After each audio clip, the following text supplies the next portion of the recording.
34 ஆண்டு காலம் கேப்டனுக்காக நானும் என்னையே புரிந்து கொண்டு கேப்டனும் ஒருவருக்கு ஒருவர் அந்த அளவு ஒரு புரிதலோடு வாழ்ந்ததுனாலதான் இன்னைக்கு ஆனா நம்ம தலைவர் இன்னைக்கு இல்ல.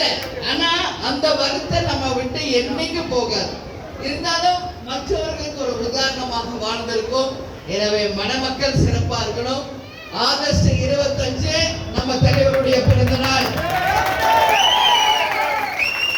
முதல் கேக்கு இன்னைக்கு நம்ம இந்த என்ன ஸ்ரீபெரும்புத்தூர்ல தான் 72வது கேக்கு முதல்ல கட் பண்ணது.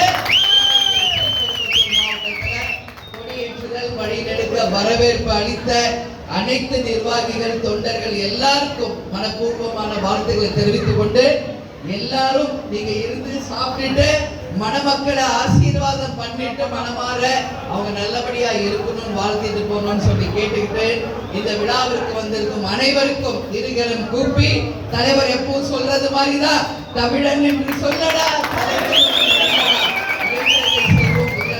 என்று கூறி எல்லாரும் வாங்க. இன்னைக்கு தலைமை கழகத்திற்கு இங்க உங்களுக்கு எல்லாருக்கும் வேலை இருக்கும். கொடியேற்றுவீங்க எல்லாம் இருந்தாலும் எல்லாம் முடிச்சுட்டு எப்ப டைம் கிடைக்குதோ வாங்க.